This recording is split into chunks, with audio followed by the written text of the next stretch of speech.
Olá, pessoal. Estamos felizes com a oportunidade e a possibilidade de direcionarmos a palavra a vocês mais uma vez. Hoje estou aqui, eu, Wagner Tadeu, estou aqui mais uma vez com a Vera Órfão para respondermos as perguntas que não puderam ser respondidas em nosso último encontro, falando sobre Espiritismo, luz em nossa vida. Vera, muito obrigado pela sua presença mais uma vez e vamos às perguntas então.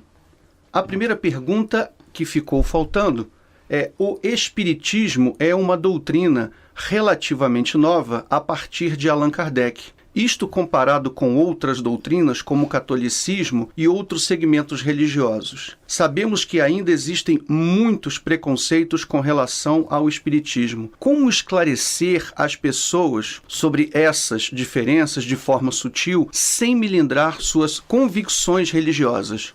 É um prazer estar aqui mais uma vez e nós vamos lembrar algo que eu já havia dito.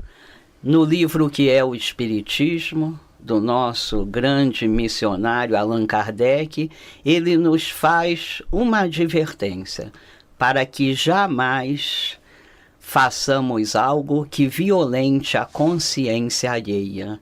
O que nós podemos fazer para vencer essas dificuldades, essas visões erradas sobre o Espiritismo?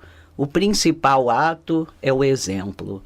Nós vamos sempre agir muito mais a favor da doutrina através dos nossos exemplos, muito mais do que da nossa fala. Com o tempo, talvez as pessoas consigam ver o bem que o Espiritismo traz à nossa vida, a pacificação que traz aos nossos espíritos, e dessa forma as pessoas vão se esclarecendo. Nós não precisamos nos preocupar e nem devemos nos preocupar em fazer proselitismo e ir até as pessoas tentando convencê-las de nada. Quando a pessoa se abre para essa consolação, ela está disponível. É o exemplo. Fundamentalmente, a nossa mudança vai fazer o que a nossa fala não consegue quando as pessoas ainda não estão abertas a essa nova visão. Vera, não sei se você se recorda, mas no nosso último encontro você falou sobre a roda das encarnações.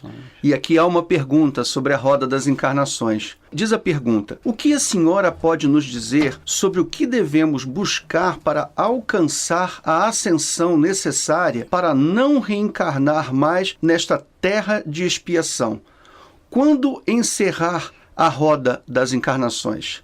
Essa roda das encarnações, chamada por muitos de Sansara, é essa realidade dos nascimentos, das idas e voltas ao mundo físico, ao mundo espiritual, cujo único objetivo é ampliar a nossa capacidade de amar. Então nós, na verdade, já sabemos o que fazer: ampliar indefinidamente a nossa capacidade de amar. Santo Agostinho Espírito nos mandou algo que eu acho assim imensamente consolador e esclarecedor. Ele disse: pede a Deus que um mundo regenerador vos abra seu seio depois da expiação na terra. Pedir a Deus não é apenas pedir, é agir. O que nós vamos fazer nesse pedido? Além das nossas orações, nós vamos fazer o necessário: ampliar a nossa capacidade de amar, amar a cada vez mais gente e amar sem nenhuma espera de retribuição. Esse é o grande serviço. Nós amamos ainda muito pouca gente e amamos de forma infantil. Amamos esperando retribuição. Não é esse o amor que Deus dá a cada um de nós. Nós sabemos, pelo ensino desses seres de luz, que um dia seremos capazes de amar a tudo e a todos.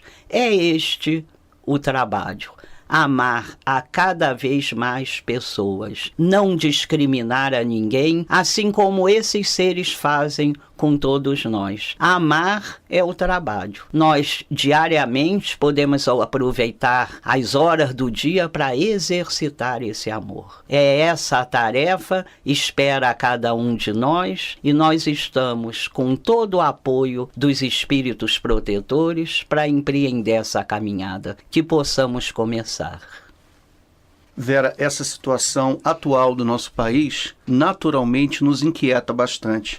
E temos aqui uma pergunta também sobre essa questão atual. Como fazer para que a nossa luta política por direitos e justiça não nos torne vingadores, revoltados e hostis com os que nos machucam, amordaçam, julgam e prejudicam na vida, no trabalho e nas nossas famílias?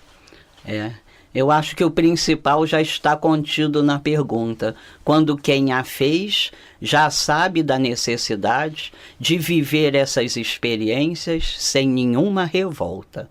O principal, elevar o nosso olhar acima das coisas mesquinhas, das coisas materiais, sermos capazes de viver as experiências que necessitamos com um olhar mais alto, com um olhar na justiça divina. Lembrar sempre que Deus não erra, que Deus não improvisa. Se estamos vivendo essas experiências, é porque elas são necessárias à nossa melhora espiritual. Nós vamos lembrar que esses problemas não são só do Brasil, esses problemas não são só de agora, esses problemas são do ser humano. Esses problemas só vão melhorar, diminuir, quando nós nos melhorarmos. É a nossa regeneração que regenera as instituições, que regenera os países, que regenera a terra. Eu queria recomendar para as pessoas que estão hoje com esse tipo de interesse uma obra pouco conhecida do grande filósofo do Espiritismo, Leon Denis. Leon Denis tem uma obra muito interessante chamada Socialismo e Espiritismo, que nos fala não do socialismo colocado em prática na Terra, com todas as nossas mazelas, mas um socialismo futuro, onde todos nós nos trataremos como irmãos, onde todos nós nos amaremos como verdadeiros irmãos. Vera, a última pergunta, eu entendo que ela já tenha sido respondida, mas eu gostaria que você se sentisse à vontade, porque ela é muito parecida com a pergunta anterior. De qualquer forma, eu vou fazê-la para prestigiar a pessoa que nos dirigiu a pergunta no dia do programa. Como explicar a situação do nosso país como pátria do Evangelho, passando pelo estágio de corrupção à luz do Espiritismo? De novo, nós vamos lembrar que o tempo de Deus é a eternidade. Nós muitas vezes nos angustiamos com algumas situações que são momentâneas, situações momentâneas que nos ajudam a criar habilidades para um futuro melhor. A situação do nosso país, que de novo eu vou dizer que não é só do nosso país, a situação que é do ser humano hoje é essa quando ele ainda se debate com uma série de dificuldades espirituais, dando como resultado esses quadros tristes que estamos vendo. Lembrar que estamos nesse processo de regeneração, um processo muito mais longo, muito mais antigo do que nós costumamos imaginar, e faz parte dessa melhora espiritual a transformação. A transformação vem através de crises. Essas crises são necessárias e naturais a seres que estão se melhorando, muitas vezes ainda de forma inconsciente, mas todos nós, sem dúvida alguma, melhorando. Joana de Ângeles, no livro Desperte, Seja Feliz, nos lembra que estamos todos mergulhados no rio do progresso. A lei divina do progresso, nenhum de nós escapa. Faz parte da vontade de Deus que estejamos sempre melhorando. A diferença é que quando nós temos consciência, nós estamos nesse rio nadando na direção da correnteza. É mais fácil, é melhor nadar assim.